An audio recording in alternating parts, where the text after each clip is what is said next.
अस्सलाम वालेकुम स्टूडेंट्स, यहाँ तक कि lecture in English in higher education department students MK preparations के प्लेटफॉर्म से मैं आपसे मुखातिब हूँ और अल्हम्दुलिल्लाह एमके प्रिपरेशन से कामयाब इंग्लिश ग्रामर की लेक्चर सीरीज के बाद अब आप लोगों के लिए स्टार्ट की है इंग्लिश लिटरेचर की लेक्चर सीरीज, जो कि बहुत बेनिफिशियल होगी उन एस्पायरेंट्स के लिए जो पीपीएससी लेक्चर की तैयारी करना चाहते हैं, एफपीएससी लेक्चर की तैयारी करना चाहते हैं, एजेकेपीएससी, केपीपीएससी, बीपीएससी या एसपीएससी, किसी भी पब्लिक सर्विस कमीशन के आप लेक्चर इंग्लिश के एग्जाम की प्रिपरेशन करना चाहते हैं, एसएस इंग्लिश के एग्जाम की प्रिपरेशन करना चाहते हैं, इंस्ट्रक्टर इंग्लिश के एग्जाम की प्रिपरेशन करना चाहते हैं या एसएसटी इंग्लिश के एग्जाम की प्रिपरेशन करना चाहते हैं, तो इंशाल्लाह this lecture series will be very beneficial for you. और इस सीरीज में हम कंप्लीट जो लिटरेचर है ग्रीक एज से स्टार्ट करके और मॉडर्न पोस्ट मॉडर्न तक जो है वो लेक्चर सीरीज बनाएंगे और ये लेक्चर सीरीज आप लोगों के लिए बहुत बेनिफिशियल होगी। आज का हमारा जो टॉपिक है ये किसी भी पब्लिक सर्विस कमीशन का एग्जाम हो पेपर पॉइंट ऑफ व्यू से बहुत इंपॉर्टेंट है। और आज का हमारा लेक्चर है पोएटिक्स, अरिस्टोटल की जो बुक है और जो क्रिटिसिज्म के अंदर पहली बुक पढ़ाई जाती है किसी भी यूनिवर्सिटी में बीएस लेवल पर, मास्टर्स लेवल पर या एमफिल लेवल पर, वो पोएटिक्स है। तो इस लेक्चर सीरीज के अंदर मैं डिस्कस करूंगा कॉन्सेप्ट्स भी और साथ साथ पेपर के अंदर जो इंफॉर्मेशन बेस्ड क्वेश्चन आते हैं वो भी आप लोगों के साथ शेयर होंगे। तो स्टार्ट करते हैं। First of all Aristotle. तो अरिस्टोटल की जो डेट ऑफ बर्थ है वो 384 BC, 384 BC, BC stand for before Christian era. और उसके बाद जो डेट ऑफ डेथ है ये 322 BC, 322 BC। तो ये मैं आपको बताता चलूं कि बिफोर क्राइस्ट जो है वो एज डिसेंडिंग ऑर्डर में चलती है। तो यहाँ पे 384 में अरिस्टोटल जो है वो पैदा हुआ और उसकी डेथ जो है वो 322 में हुई। अब who was Aristotle? Who was Aristotle? तो अगर हम बात कर लें अरिस्टोटल की कि अरिस्टोटल कौन था, तो ancient Greek philosopher. Aristotle was an ancient Greek philosopher. अब यहाँ पे ये वाला जो क्वेश्चन है ना, ये पेपर में भी पूछा जा चुका है। इसमें who was founder of criticism. अब यहाँ पे जब फाउंडर ऑफ क्रिटिसिज्म है ना, तो एमसीक्यूज में जो ऑप्शंस दी जाती है वहां पे प्लेटो का सम टाइम आ जाता है, मतलब ऑप्शन, और साथ अरिस्टोटल की ऑप्शन होती है, फिर सोक्रेटिस की ऑप्शन होती है। तो बच्चे कंफ्यूज हो जाते हैं। When we talk about founder of criticism, तो याद रखिएगा फाउंडर ऑफ क्रिटिसिज्म कौन है? फाउंडर ऑफ क्रिटिसिज्म अरिस्टोटल है। अब बच्चे जो कंफ्यूज होते हैं वो ये है कि उन्होंने वो जो मिमेसिस की थ्योरी पढ़ी होती है प्लेटो की रिपब्लिक के हवाले से, तो इस वजह से वो कंफ्यूज हो जाते हैं और वो फाउंडर ऑफ क्रिटिसिज्म जो है वो प्लेटो को टेक कर देते हैं। तो फाउंडर ऑफ क्रिटिसिज्म जो है वो अरिस्टोटल है। और उसके बाद Aristotle was the disciple of Plato. ठीक है, अब अरिस्टोटल जो है ये प्लेटो का शागिर्द था and he was the teacher of great Alexander. Great Alexander का ये टीचर था। और जांचे ने अरिस्टोटल के बारे में जो कहा है master of those who know, master of those who know. और प्लेटो ने अरिस्टोटल के बारे में ये कहा है एज द माइंड। तो ये दो बड़ी फेमस सेइंग्स हैं, दांते की उसके बारे में और इसकी प्लेटो की जो है वो अरिस्टोटल के बारे में। अब इसमें ये हमने थोड़ा सा इंट्रोडक्शन डिस्कस किया अरिस्टोटल का कि अरिस्टोटल जो है वो पैदा कब हुआ, उसकी डेथ कब हुई। अरिस्टोटल जो है वो फाउंडर ऑफ क्रिटिसिज्म है और वो प्लेटो का शागिर्द है, ग्रेट अलेक्जेंडर का टीचर है। और उसके बारे में दांते की जो सेइंग है और उसके बारे में साथ साथ जो प्लेटो की सेइंग है। नेक्स्ट बेटे अब देखें कि रीजंस फॉर पोएटिक्स, के अरिस्टोटल ने पोएटिक्स क्यों लिखे। तो अगर आप लोगों ने प्रीवियस लेक्चर सुना हो जिसमें मैंने थ्योरी ऑफ मिमेसिस को, थ्योरी ऑफ इमिटेशन को डिस्कस किया और उसमें जो प्लेटो के व्यूज हैं आर्ट को लेकर उनको डिस्कस किया और फिर जो अरिस्टोटल के व्यूज हैं आर्ट को लेकर उनको डिस्कस किया, अगर आपने वो लेक्चर सुना हो तो आपको बड़ा क्लियरली ये बात समझ आ जाए कि व्हाट वाज द रीजन, कि क्या रीजन थी जिस वजह से पोएटिक्स जो है वो अरिस्टोटल ने लिखी। तो अब यहां पे देखें जी, poetics was the objection to dramatic poetry expressed by his teacher Plato in his Republic. Republic के अंदर अब वो जो ड्रामेटिक पोएट्री है उसके ऊपर जो एलिगेशन था, जो ऑब्जेक्शन था प्लेटो का, यानी प्लेटो का आर्ट के ऊपर या पोएट्री के ऊपर जो ऑब्जेक्शंस थे, उन ऑब्जेक्शंस का जो रिप्लाई था वो क्या है, वो अरिस्टोटल ने पोएटिक्स में दिया। और यही वजह है कि पोएटिक्स के आप चैप्टर नंबर 1 to 5 देखें तो वहां पे थ्योरी ऑफ इमिटेशन जो है वो डिस्कस होती है, प्लेटो का व्यू डिस्कस होता है, अरिस्टोटल का व्यू डिस्कस होता है। तो यहां पे नेक्स्ट आप देख लीजिए, it is a reply to his master Plato. Aristotle ने अपने मास्टर प्लेटो को रिप्लाई किया थ्रू पोएटिक्स, और Plato considered imitation merely as a mimicry और सर्वल कॉपी ऑफ नेचर। तो प्लेटो के नजदीक क्या है, प्लेटो के नजदीक बेटे जो आर्ट है या पोएट्री है वो मिमिक्री है, वो कॉपी है, वो इमिटेशन है, और उसके नजदीक जो ओरिजिनल चीज है वो आइडिया है, और उसके बाद ये जो यूनिवर्स है ये उसकी कॉपी है। और वो कहता है कि पोएट्री जो है it's copy of copy, twice remove from reality, and he said that poetry mother of all lies. और वो प्रेफर करता है फिलॉसफी को, हिस्ट्री को पोएट्री के ऊपर। तो यहां पे अरिस्टोटल ने कहा कि it's not a mayor imitation, बल्कि इसके अंदर क्या है, क्रिएटिव प्रोसेस शामिल है। प्लेटो की जो वर्ल्ड है, प्लेटो का जो आइडिया है वो बड़ा स्टैटिक है, अरिस्टोटल का जो आइडिया है वो बड़ा डायनामिक है। प्लेटो ने एसोसिएट किया पोएट्री को पेंटिंग के साथ, और अरिस्टोटल ने एसोसिएट किया पोएट्री को म्यूजिक के साथ। तो अब यहां पे देख लें जी कि Poetics, when Poetics was written, बड़ा इंपॉर्टेंट क्वेश्चन है पेपर पॉइंट ऑफ व्यू से कि पोएटिक्स जो है वो कब लिखी गई। तो पोएटिक्स जो है वो 355 बीसी में लिखी गई। और एक दफा बेटे असिस्टेंट प्रोफेसर के पेपर के एग्जाम में, डायरेक्ट जो असिस्टेंट प्रोफेसर का एग्जाम था, आई थिंक 2015 का पेपर, उसमें एक क्वेश्चन पूछा गया था कि how many chapters are there in Poetics. तो पोएटिक्स के अंदर कितने चैप्टर्स हैं, there are 26 chapters in Poetics. Poetics के अंदर 26 चैप्टर्स हैं, और इस तरह के सम टाइम जो है वो एमसीक्यूज पेपर में पूछ लिए जाते हैं। अब ये देखें जी कि chapter number 1 to 5 deals with introductory remarks on poetry and it's classification. Chapter number 1 to 5 में इमिटेशन को डिस्कस किया, पोएट्री को डिस्कस किया, और साथ पोएट्री की जो क्लासिफिकेशन है, पोएट्री की जो टाइप्स हैं उनको डिस्कस किया गया। उसके बाद चैप्टर नंबर 6 to 19, ये मेरा बेटा जो पोएटिक्स का क्रक्स है ना, वो ट्रेजेडी है। पोएटिक्स में अरिस्टोटल ने बताया कि व्हाट इज ट्रेजेडी, ट्रेजेडी क्या है, ट्रेजेडी के एलिमेंट्स क्या है, ट्रेजेडी का फंक्शन क्या है, ट्रेजेडी का पर्पस क्या है, ट्रेजेडी की फॉर्म यानी ट्रेजेडी का स्ट्रक्चर क्या है। ट्रेजेडी का कंपैरिजन किया गया किसके साथ बेटे, ट्रेजेडी का एपिक के साथ कंपैरिजन किया गया। तो इसमें अब यहां पे देख लें कि chapter number 6 to 19 deals with tragedy, it's form, purpose and it's elements. Chapter number 20 to 22 की अगर हम बात कर लें तो डील्स पोएटिक डिक्शन, और उसके बाद chapter number 23 deals with narrative poetry and tragedy. Narrative poetry क्या है, नैरेटिव पोएट्री बेटे एपिक है, और ट्रेजेडी यानी ड्रामेटिक पोएट्री। और उसके बाद chapter number 24 to 26 deals with epic is compared with tragedy, और chapter number 25 deals with objections are answered. तो इनमें वो जो ऑब्जेक्शन है उनको आंसर किया गया। अब यहाँ पे जी पहले थ्योरी ऑफ इमिटेशन की हम बात कर लेते हैं। जब भी मेरा बेटा हम बात करते हैं लिटरेचर की, ग्रीक लिटरेचर की, तो वो स्टार्ट ही इमिटेशन की थ्योरी से होता है, और वो स्टार्ट ही मेरा बेटा आर्ट की फॉर्म से होता है, प्लेटो से और अरिस्टोटल से। 3 वेज ऑफ इमिटेशन। अब अरिस्टोटल के नजदीक जो वेज ऑफ इमिटेशन है वो 3 है मेरा बेटा। मीन्स और मीडियम ऑफ इमिटेशन यानी serious action, this refers to the materials और techniques used to create the imitation. In poetry the medium is language, rhythm and melody.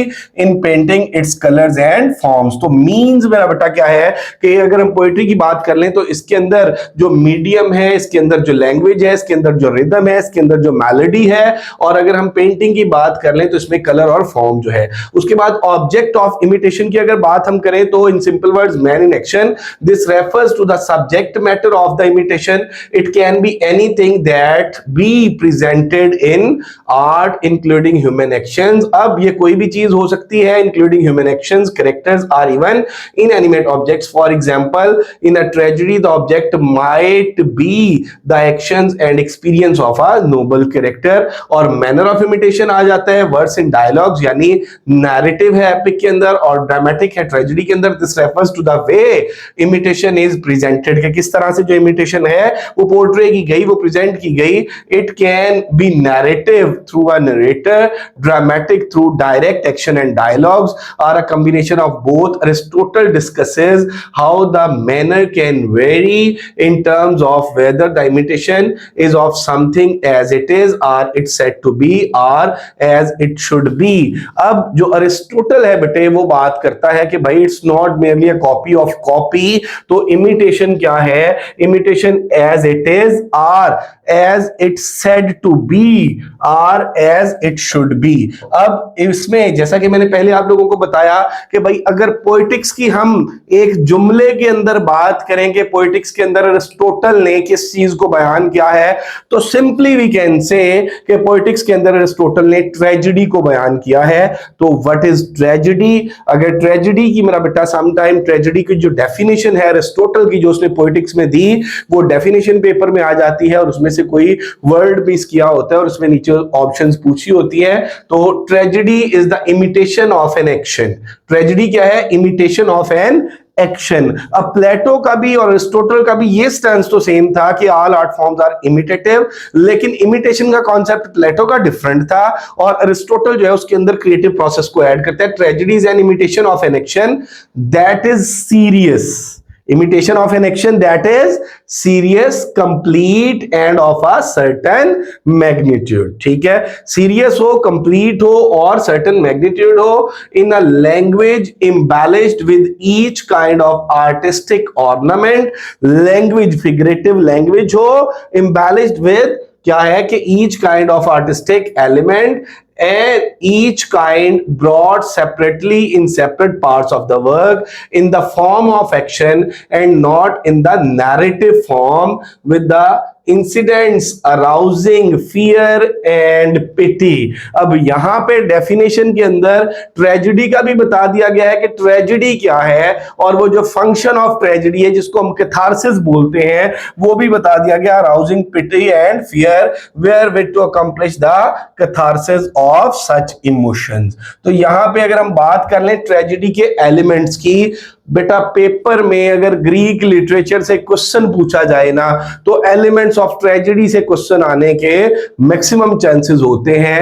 अब how many elements of tragedy are there? तो 6 elements है, ये question पूछा जा सकता है। उसके बाद मोस्ट इंपॉर्टेंट एलिमेंट क्या है, लीस्ट इंपॉर्टेंट एलिमेंट क्या है, प्लॉट क्या है, प्लॉट की टाइप्स क्या है, तो ये देख लें जी। सबसे पहले तो 6 formative elements of tragedy. Tragedy के एलिमेंट्स कितने हैं, फॉर्मेटिव एलिमेंट्स कितने हैं? 6 फॉर्मेटिव एलिमेंट्स ऑफ ट्रेजेडी है। और सबसे पहले कौन सा है? प्लॉट है। और इनके ये नेम्स भी आपने याद रखने हैं। प्लॉट को क्या बोलते हैं? मिथोस। उसके बाद कैरेक्टर है, कैरेक्टर को इथोस बोलते हैं। और उसके बाद थॉट है तो ये डियोना है। और उसके बाद डिक्शन है लेक्सिस, और सॉन्ग है मेलोस, और स्पेक्टेकल है ऑप्सिस। तो सबसे पहले हम प्लॉट की बात कर लेते हैं। In simple word we can say that logical arrangement of events in a story is called plot. तो प्लॉट जो है वो स्टोरी की आउटर कंस्ट्रक्शन है, स्टोरी के अंदर जो इवेंट्स का लॉजिकल सीक्वेंस है वो उसको हम प्लॉट बोलते हैं। तो द अरेंजमेंट ऑफ इंसिडेंट्स और events in the story, the structure and sequence of action.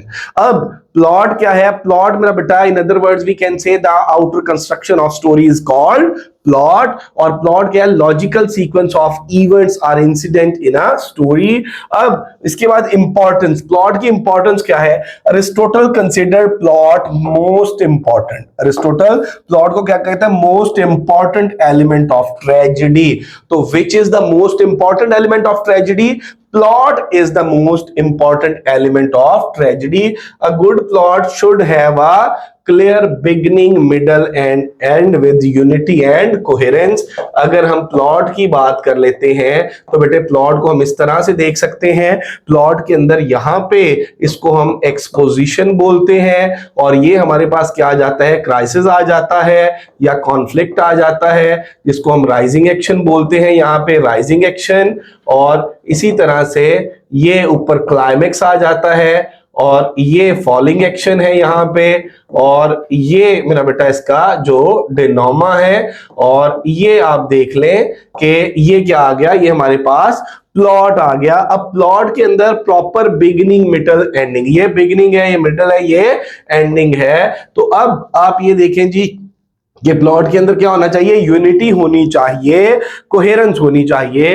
अब उसके बाद देख लीजिए की फीचर, प्लॉट के जो की फीचर्स हैं इसमें आप सबसे पहले देखें जी पेरिपेशिया। पेरिपेशिया क्या है, रिवर्सल ऑफ फॉर्चून है। इनग्नोसिस, इनग्नोसिस जो है रिकग्निशन या डिस्कवरी है।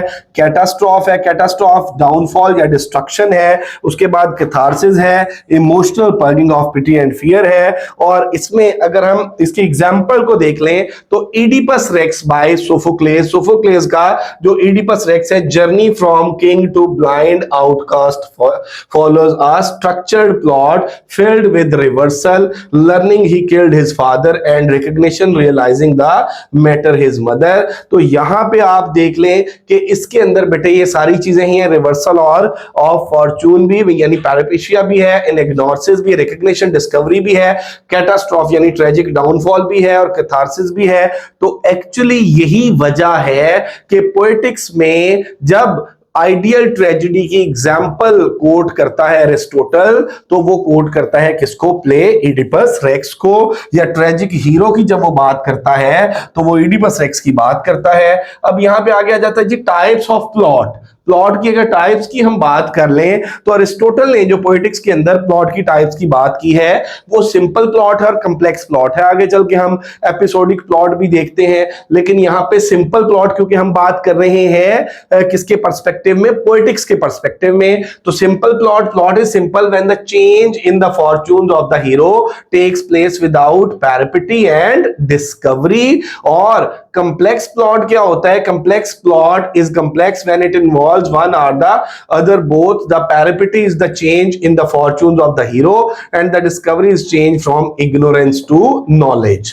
तो इसके बाद आ गया जी करेक्टर। कि करेक्टर आप सबको पता है कि भाई प्ले के अंदर वो जो ड्रामेटिक पर्सोना होते हैं, करेक्टर्स जो होते हैं, characters are the agents for moving according to the plot. अब करेक्टर के अंदर एसेंशियल फीचर्स क्या होने चाहिए, character should be good, character should be appropriate, character should be true to life, और करेक्टर्स शुड बी कंसिस्टेंट। तो characters क्या है मेरा बेटा, वो जो ड्रामेटिक पर्सोना है वो करेक्टर्स हैं। उसके बाद थर्ड जो आ गया एलिमेंट ऑफ ट्रेजेडी वो थॉट है। Thought is the intellectual element in a tragedy. Tragedy के अंदर जो इंटेलेक्चुअल एलिमेंट है, जो आइडिया है, वो थॉट है। It is ability of the dramatist to say what is possible and appropriate. ये एक्चुअली मेरा बेटा वो जो ड्रामेटिस्ट है, वो जो राइटर है, उसकी एबिलिटी है। क्या एबिलिटी है कि to say what is possible and appropriate, story बयान करना जो पॉसिबल हो और अप्रोप्रिएट हो। डायलॉग्स, और अब थॉट को मेरा बेटा प्रेजेंट किया जाता है थ्रू डायलॉग्स एंड मोनोलॉग्स, और प्रोडक्शन ऑफ इमोशनल इफेक्ट्स है। Then moral and philosophical issues जो हैं वो मेरा बेटा थॉट के अंदर डिस्कस किए जाते हैं। उसके बाद आगे जी diction and style. In simple word मेरा बेटा डिक्शन जो है वो वर्ड सिलेक्शन होती है, किसकी, वो वर्ड सिलेक्शन है राइटर की। Diction is the choice of arrangement of words and images in a literary composition। Importance की अगर हम बात कर लें, it reflects the character, setting and tone. Diction किसको रिफ्लेक्ट करती है, करेक्टर्स को, सेटिंग को, टोन को। Language should be appropriate, expressive and poetic. तो लैंग्वेज यानी डिक्शन जो है, वर्ड सिलेक्शन जो है, वर्ड स्ट्रक्चर जो है, ये क्या होना चाहिए, शुड बी पोएटिक। ठीक है, ये पोएटिक होना चाहिए, अप्रोप्रिएट होना चाहिए और एक्सप्रेसिव होना चाहिए। अब अगर हम 6 टाइप्स ऑफ वर्ड्स की बात कर लें तो करंट आर ऑर्डिनरी वर्ड्स हैं, foreign terms borrowed or dialects हैं, मेटाफर्स हैं, ऑर्नामेंटल पैराफ्रेज हैं, और उसके बाद इन्वेंटेड वर्ड्स हैं, और not invented but made new, lengthening or shortening. उसके बाद आप देख लें जी कि सॉन्ग आ गया। नेक्स्ट जो एलिमेंट ऑफ ट्रेजेडी है वो सॉन्ग है। ठीक है, कोरस के जो सॉन्ग होते हैं, सॉन्ग आर, इसको मेलोडी बोले। Song is a pleasurable addition to the play. In a tragedy song is provided by chorus. तो आपको ये भी पता है मेरा बेटा कि ग्रीक ट्रेजेडी के अंदर कोरस का जो रोल है वो कितना अहम था, और कोरस के अंदर वो जो ग्रुप ऑफ सिंगर्स होते थे वो 2 हिस्सों में डिवाइडेड होते थे, और उनकी मूवमेंट जो है वो राइट टू लेफ्ट और लेफ्ट टू राइट होती थी, जिसको हम स्ट्रोफी और एंटी स्ट्रोफी बोलते हैं, वो क्लॉकवाइज मूवमेंट और एंटी क्लॉकवाइज मूवमेंट जो होती थी। तो अब वो जो कोरस के मेरा बेटा 5 सॉन्ग होते थे, आप ये समझ लें कि वो ट्रेजेडी का जो इंटरनल स्ट्रक्चर है वो उन्हीं के ऊपर बेस कर रहा होता था। अब यहां पे देखें जी, in ancient Greek tragedy the chorus added rhythm, mood and commentary through songs and dance. तो कोरस जो है वो क्या करते हैं मेरा बेटा कि chorus added rhythm, mood and commentary through song and dance. It helps unify the play and deepen emotional impact. जो मेरा बेटा इमोशनल इंटेंसिटी है उसको भी कोरस बढ़ाता था। और उसके बाद आप देखें जी, there are 5 types of choral songs odds commonly found in Greek tragedy। अब ये मेरा बेटा जो 5 टाइप्स है, ये 5 जो सॉन्ग्स है ट्रेजेडी के स्ट्रक्चर के अंदर कोरस के, ये भी बड़े अहम है, इनसे भी क्वेश्चन पूछ लिया जाता है। फॉर एग्जांपल यहां पे अगर हम प्रोडोस की बात करें तो the entrance song of the chorus as the first appear on stage. अब मेरा बेटा what is entrance song of chorus called? अब यहां पे आपसे अगर पूछ लिया जाए कि भाई एंट्रेंस, इसको हम प्रोलॉग बोलते हैं, इसको प्रोडोस बोलते हैं, इसको एपिसोड बोलते हैं या स्टेसिमन बोलते हैं, तो मेरा बेटा जो एंट्रेंस सॉन्ग होता है वो क्या होता है? वो पैराडोस होता है। और इसमें आप देख ले, function sets the tone, tone को सेट करता है, provides background information, background information provide करता है और इंट्रोड्यूसेस थीम। अब थोड़ा सा मैं आपको यहां पे बता दूं बेटे कि जो ग्रीक ट्रेजेडी है ना, वो आप देखेंगे, चाहे हम बात कर लें इडिपस रेक्स की, चाहे हम बात कर लें प्रोमीथियस बाउंड की, तो ग्रीक ट्रेजेडी ना मोस्ट ऑफ द टाइम वो मिड से स्टार्ट होती है। मिड से किस तरह से स्टार्ट होती है? मिड से स्टार्ट होती है बेटे कि अब इडिपस के बारे में ये प्रोफेसी की गई कि he will kill his father and marry his mother. तो इडिपस जब स्टोरी स्टार्ट होती है इडिपस रेक्स की, तो उससे पहले इडिपस जो है वो किंग लाइस को मार भी चुका है, वो जो कास्टा से शादी भी कर चुका है, और वो जो स्फेनिक्स है उसकी रिडल को आंसर भी कर चुका है, और वो थीब्स का किंग भी बन चुका है, और थीब्स के अंदर जो प्लेग है वो भी आ चुकी है। और उस टाइम पे प्रीस्ट जो है वो रिक्वेस्ट कर रहा है इडिपस से कि Oedipus should rescue the people of Thebes from plague. तो ये देखें, ये सारा जो काज ऑफ एक्शन है that has been occurred in the background of the story. तो पता हमें किससे लगता है? पता हमें बेटे कोरस से लगता है, कोरस के सॉन्ग से लगता है। अब उसके बाद देखिए जी एग्जांपल, अब Aeschylus Agamemnon the chorus sings to Trojan war and the sacrifice of इग्निया एज दे एंटर। और इसी तरह से सोफोक्लेस एंटिगनी, एंटिगनी जो है ये इडिपस की डॉटर का नेम था। और ये मेरा बेटा जो एक ट्रायलॉजी लिखी गई थी ग्रीक के अंदर, जो प्लेस थे वो in the form of trilogy लिखे जाते थे। तो इसकी जो ट्रायलॉजी थी वो इडिपस रेक्स, इडिपस एट कॉलोनस और एंटिगनी। अब यहां पे नेक्स्ट देख लें जी, सेकंड जो है वो स्टेसिमन है।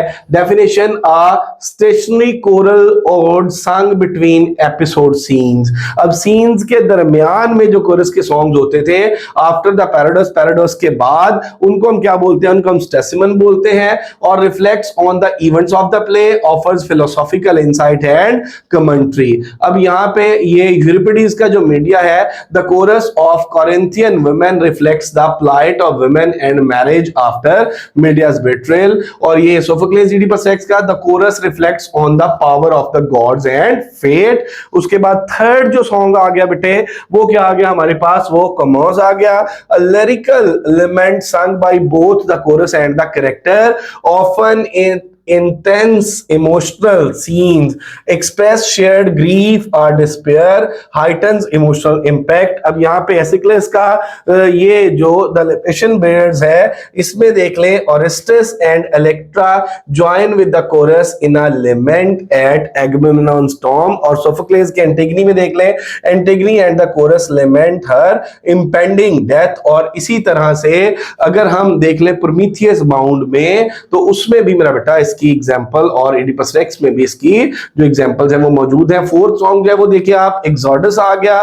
तो the final choral ode sung as the chorus leaves the stage. ये final song of the chorus, इसको हम क्या बोलते हैं? एक्सोडस बोलते हैं। और यहां पे क्या है कि function offers closing moral reflection and warning based on the events of tragedy.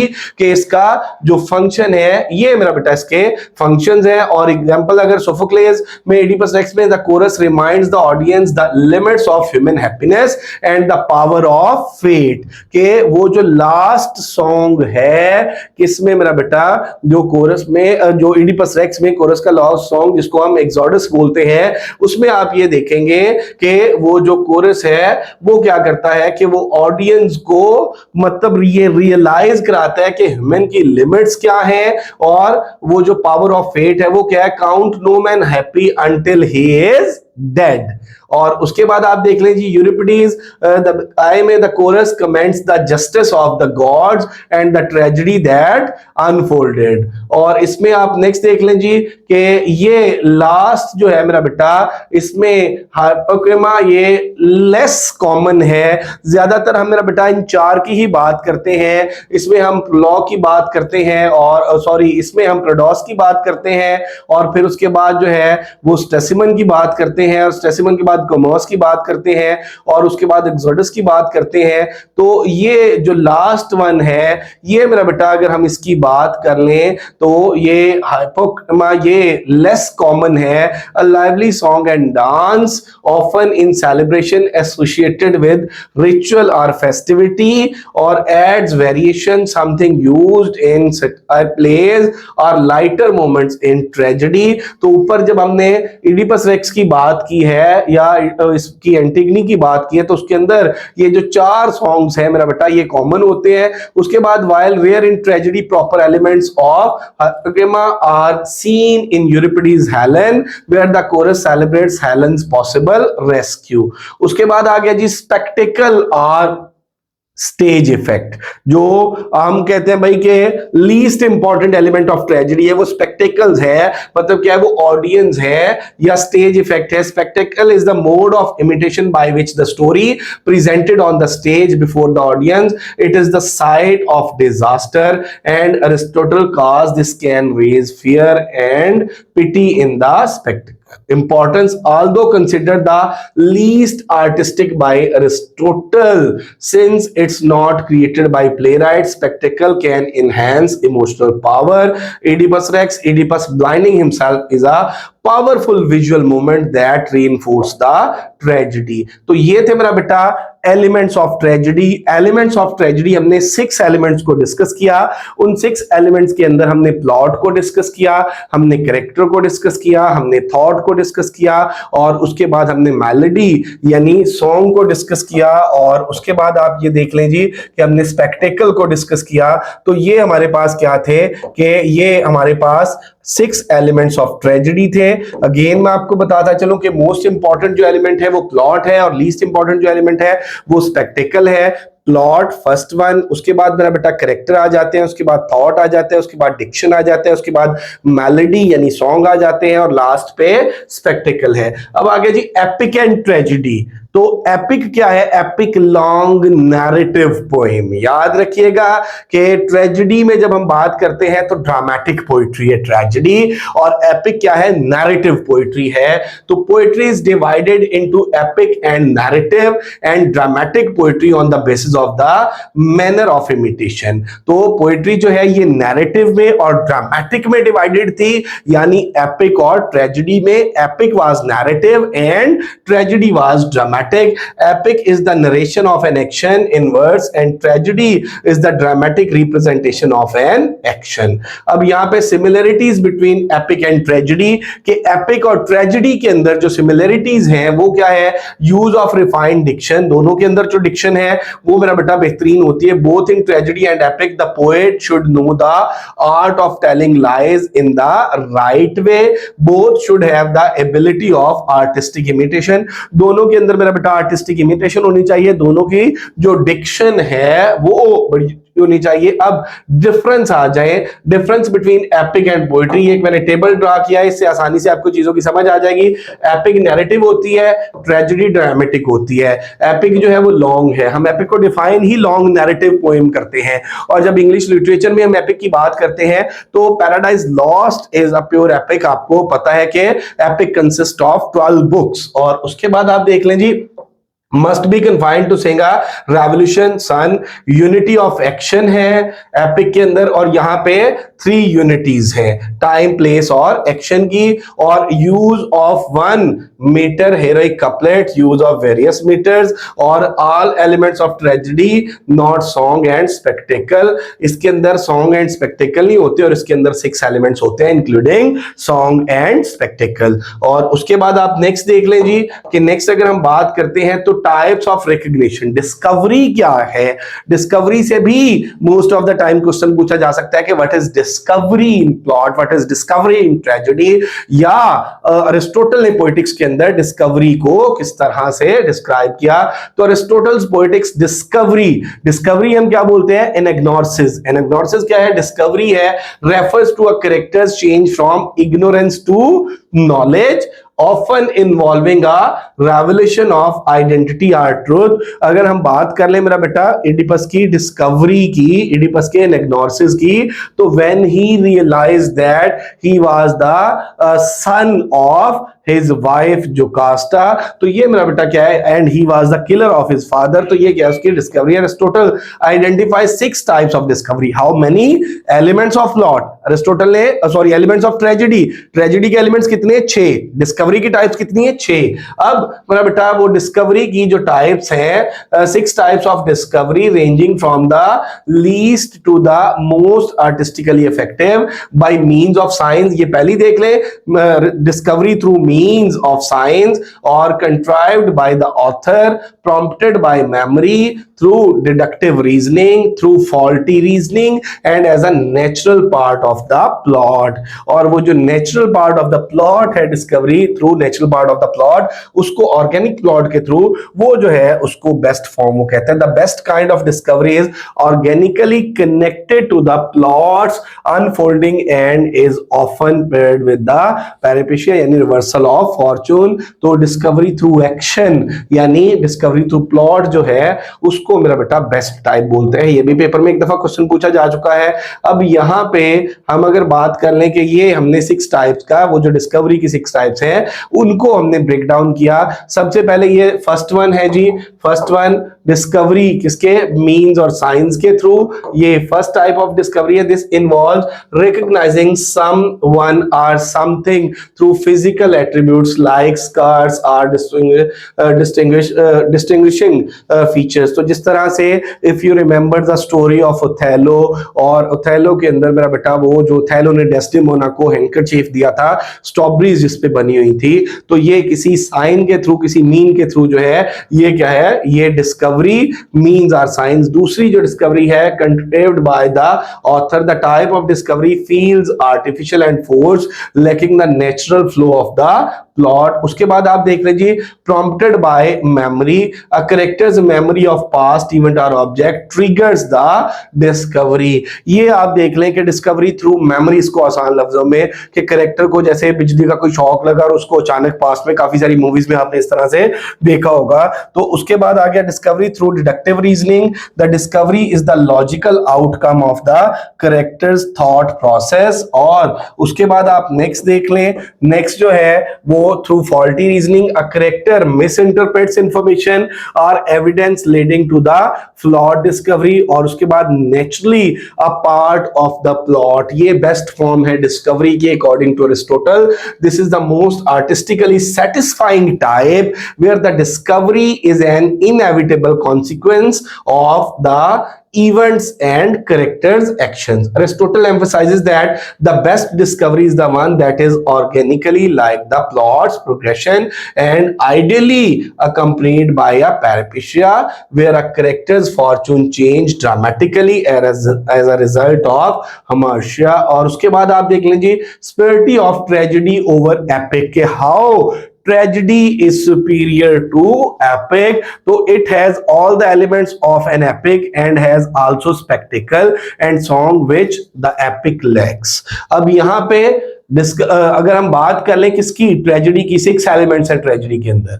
Tragedy के अंदर वो सारे एलिमेंट्स होते हैं जो एपिक के अंदर मौजूद हैं, और ट्रेजेडी के 2 एलिमेंट्स जो है वो एक्स्ट्रा हैं। और वो एलिमेंट कौन कौन से हैं, वो एलिमेंट बेटे आप यहां पे बात हम कर लेते हैं किस चीज की, कि it has all the elements of an epic. Tragedy के अंदर सारे वो एलिमेंट्स हैं जो एपिक के अंदर हैं, और स्पेक्टेकल और सॉन्ग जो हैं वो किसके अंदर होते हैं, वो ट्रेजेडी के अंदर होते हैं, एपिक के अंदर नहीं होते। इनमें से भी पास्ट में एमसीक्यूज आ चुके हैं, unity of action only in tragedy not in epic. Epic के अंदर जो है ना वो यूनिटी है, जो 3 यूनिटीज की हम बात करते हैं ना, टाइम प्लेस और एक्शन की, वो 24 आवर्स वाली, तो वो मेरा बेटा यूनिटी किसके अंदर मौजूद है, ट्रेजेडी के अंदर मौजूद है, एपिक के अंदर नहीं। Simply reading the play without performing it is already very important. अब जो एपिक है मेरा बेटा ये क्या है, ये नैरेटिव है, और जो ट्रेजेडी है ये ड्रामेटिक है। Tragedy is shorter, that is more compact और कंसंट्रेटेड इफेक्ट। उसके बाद आ गया जी ideal tragic hero. What is ideal tragic hero? तो याद रखिएगा बेटे कि अरिस्टोटल जब पॉलिटिक्स में बात करते हैं ना आइडियल ट्रेजिक हीरो की, तो वो आइडियल ट्रेजिक हीरो कहता है must be like us, an amalgam, a mixture of goodness and evil, ताकि हमारे अंदर मेरा बेटा वो जो पिटी और फियर जो है वो क्रिएट हो, वो अराउज हो और कैथारसिस हो। He should not be N utter villain, उसको मुकम्मल तौर पर विलन नहीं होना चाहिए। He should neither the perfectly good not utterly bad, मतलब उसको ना तो परफेक्टली गुड होना चाहिए और ना ही मेरा बेटा अटरली बैड होना चाहिए। मतलब ना तो वो इस तरह का हो कि हमें वो ह्यूमन इतना परफेक्ट हो कि ह्यूमन बीइंग से बालातर लगे, और ना ही वो इस तरह का हो कि हमें वो सेटल लगे। तो ही मस्ट बी मेरा बेटा अ ह्यूमन बीइंग, ठीक है, he must be like us, he must B intermediate sort of person, और एक मेरा बेटा वो एवरेज सा हमारी तरह का होना चाहिए पर्सन। हमारी तरह के पर्सन से मुराद ये कि he must be a mixture and amalgam of goodness and evil, उसके अंदर दोनों एलिमेंट्स होने चाहिए, गुडनेस एंड इवल। अदरवाइज तो मेरा बेटा ट्रेजेडी जो है, ग्रीक ट्रेजेडी की जब हम बात करते हैं तो tragic hero must be noble by birth, ठीक है, वो किस चीज से मेरा बेटा, वो नोबिलिटी से, एरिस्टोक्रेसी से बिलोंग करता है। He must possess both qualities and weakness, और he must be human being, और उसके अंदर वो जो हमार्शिया है वो जरूर होना चाहिए, ताकि हम बेटे बात कर सके किस चीज की, पोएटिक जस्टिस की। तो ये क्रक्स था, हमने इसमें डिस्कस किया कि अरिस्टोटल के इंट्रोडक्शन को डिस्कस किया, अरिस्टोटल ने पोएटिक्स क्यों लिखी उसको डिस्कस किया, फिर हमने पोएटिक्स में बात की कि पोएटिक्स के अंदर अरिस्टोटल ने वो जो प्लेटो के पोएट्री के ऊपर चार्जेस थे उनको रिप्लाई किया। उसके बाद अरिस्टोटल ने पोएटिक्स में लिखा ट्रेजेडी क्या है, ट्रेजेडी की फॉर्म क्या है, ट्रेजेडी का पर्पस क्या है, ट्रेजेडी के एलिमेंट्स क्या हैं, और ट्रेजिक हीरो क्या है। फिर ट्रेजेडी के साथ वो जो एपिक का कंपैरिजन किया गया, और उसके बाद जो है मेरा बेटा वो जो ट्रेजिक हीरो की कैरेक्टरिस्टिक्स हैं वो बयान की गई, और सारे वो जो आर्ट के ऊपर एलिगेशंस थे, वो जो पोएट्री के ऊपर एलिगेशंस थे उनको रिप्लाई किया। तो इस तरह से मेरा बेटा ये जो 26 चैप्टर्स की एक छोटी सी बुकलेट है पोएट्री, आप इसको मेरा बेटा फाउंडेशन ऑफ क्रिटिसिज्म बोल सकते हैं, फाउंडेशन ऑफ वेस्टर्न क्रिटिसिज्म बोल सकते हैं, क्योंकि Aristotle was the founder of criticism. Hope so बेटे आप लोगों को लेक्चर की समझ आई होगी, और इंशाल्लाह हमारी ये लेक्चर सीरीज इसी तरह से जारी रहेगी। रिसेंटली सीट्स अनाउंस हुई थी एनटीएस के थ्रू टीचर्स की, इंग्लिश टीचर्स की, और अभी एफपीएससी के थ्रू लेक्चर इंग्लिश की सीट्स अनाउंस हुई हैं, और उसके साथ जो है वो असिस्टेंट प्रोफेसर इंग्लिश की सीट्स अनाउंस हुई हैं। इस हवाले से हमारा न्यू सेशन स्टार्ट होने जा रहा है। अगर आप हमें ज्वाइन करना चाहते हैं तो डिस्क्रिप्शन में दिए गए नंबर पर राब्ता कर सकते हैं। अगर अभी तक आप लोगों ने हमारा चैनल एमके प्रिपरेशन सब्सक्राइब नहीं किया तो जरूर सब्सक्राइब कर लें, बेल आइकॉन प्रेस करना मत भूलिएगा, ताकि आने वाली वीडियोस के नोटिफिकेशंस आपको मिलते रहें। Thank you very much, stay blessed, Allah Hafiz.